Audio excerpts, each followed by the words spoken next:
आज Doubtnut app download करें। Doubtnut पर अपने सभी गणित, रसायन विज्ञान, भौतिक विज्ञान और जीव विज्ञान के डाउट्स का करो सफाया।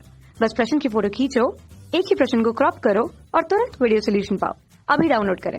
हेलो दोस्तों, हमारा प्रश्न है क्या डबल स्लिट के प्रयोग में दोनों तरंगों की तीव्रताओं का मान समान होना चाहिए, मतलब होना आवश्यक है। यदि ये तीव्रताएं बराबर ना हो तो फ्रिंजों की स्पष्टता पर क्या असर पड़ेगा। ठीक है, तो अगर हम बात करें, ठीक है, डबल स्लिट प्रयोग की, ठीक है, तो डबल स्लिट प्रयोग में क्या होता है कि दो तरंगों का व्यतिकरण होता है। ठीक है, तो अगर हम यहाँ पे समझे, ठीक है, तो अगर व्यतिकरण, मान लीजिए ये दो तरंग है, ठीक है, और इन दोनों तरंगों का व्यतिकरण हो रहा है।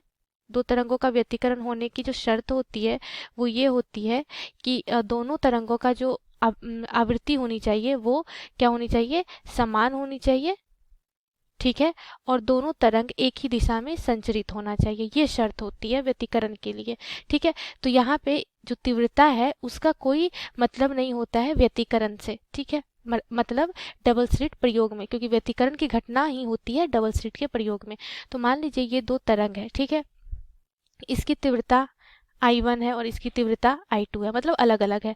तो जब इसे एक दिशा में संचरित करते हैं तो दोनों का अध्यारोपण होता है और फलस्वरूप हमें परिणामी तरंग प्राप्त होती है। ठीक है, और ये जो परिणामी तरंग प्राप्त होती है इसकी तीव्रता कुछ हमें I3 प्राप्त होती है। ठीक है, तो ये I3 जो है, ठीक है, अगर इस तरह से देखें तो ये जो तीव्रता होगी तरंग की वो किसी माध्यम के किसी बिंदु पे हमें अधिकतम प्राप्त होगी। ठीक है, और कहीं पे हमें क्या प्राप्त होगी, न्यूनतम, न्यूनतम या शून्य। ठीक है, ये होती है। तो अगर हमें पूछा जा रहा है कि दोनों तरंगों की तीव्रताओं का मान समान होना आवश्यक है, तो इसका उत्तर क्या हो जाएगा, नहीं, दोनों तरंगों का, दोनों तरंगों का, दोनों तरंगों की तीव्रता समान होना आवश्यक नहीं है। आवश्यक क्या है, समान होना, दोनों की आवृत्ति, ठीक है, और इन दोनों का एक दिशा में संचरण। ठीक है, ये आवश्यक शर्त होती है, आवृत्ति समान होनी चाहिए। ठीक है, तो तीव्रता से हमें नहीं फर्क पड़ रहा है। अब पूछा जा रहा है यदि ये तीव्रताएं बराबर ना हो तो, ठीक है, तो जैसा कि हम देख रहे हैं यहाँ पे, इसकी तीव्रता I2 है और इसकी तीव्रता I1 है, इसकी तीव्रता I2 है। तो जब बराबर नहीं होगी तो क्या होगी, मतलब फ्रिंज जो प्राप्त होगी, मतलब जो परिणामी तरंग हमें प्राप्त होती है पर्दे पे, उसकी क्या मतलब प्रकृति होगी वो अगर हम देखें तो मान लीजिए कि यहाँ पे जब इन दोनों का जब अध्यारोपण होगा, ठीक है, तो जब ये दोनों समान कला में अध्यारोपित हो रहे होंगे, समान कला में, तो हमें जो परिणामी तीव्रता होगी वो हमें अधिकतम प्राप्त होगी। जैसा कि यहाँ पे हम दो शर्त दिखे थे, अधिकतम और न्यूनतम तीव्रता की, तो समान कला में अधिकतम तीव्रता प्राप्त होगी।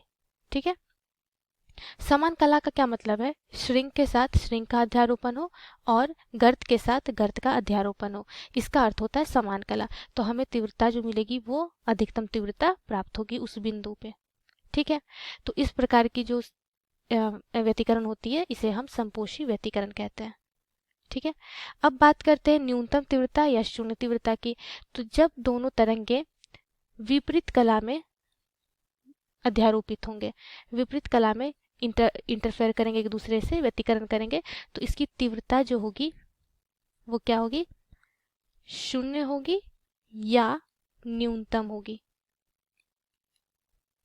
ठीक है, अब बोला जा रहा है तीव्रता शून्य या न्यूनतम होगी। ठीक है, विपरीत कला का क्या अर्थ है, ठीक है, विपरीत कला का क्या अर्थ है कि श्रिंग के साथ गर्त का अध्यारोपण और गर्त के साथ श्रिंग का अध्यारोपण।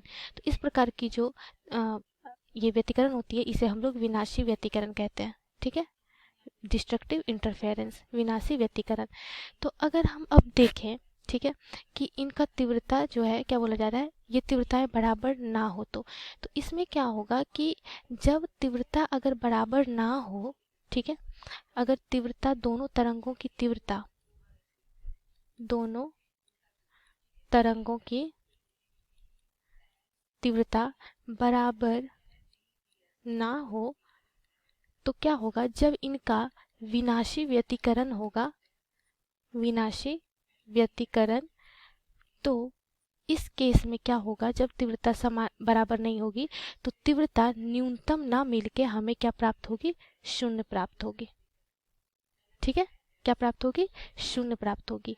अगर दोनों अगर दोनों तरंग, मान लीजिए कि दो तरंग है, ठीक है, और इसकी जो तीव्रता है वो I1 है, ठीक है, और दूसरी तरंग की भी तीव्रता क्या है, I1 है, ठीक है, दोनों की तीव्रता समान है।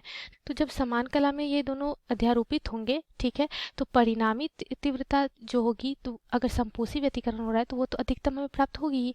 लेकिन अगर इन दोनों के बीच में विनाशी व्यतिकरण हो रहा होगा, ठीक है, तो विनाशी व्यतिकरण के फलस्वरूप हमें क्या होगा कि वहाँ पे शून्य तीव्रता नहीं मिलेगी, वहाँ पे हमें क्या मिलेगी, न्यूनतम तीव्रता मिलेगी। थोड़ी बहुत तीव्रता मतलब थोड़ी बहुत फ्रिंज हमें वहाँ पे दिखाई देगी, ठीक है, थोड़ी बहुत क्या दिखाई देगी, फ्रिंज दिखाई देगी। लेकिन अगर ये दोनों असमान तीव्रता के हैं, मतलब समान नहीं है, तो वहाँ पे हमें थोड़ी भी फ्रिंज नहीं दिखाई देगी, मतलब वहाँ पे हमें शून्य तीव्रता प्राप्त होगा।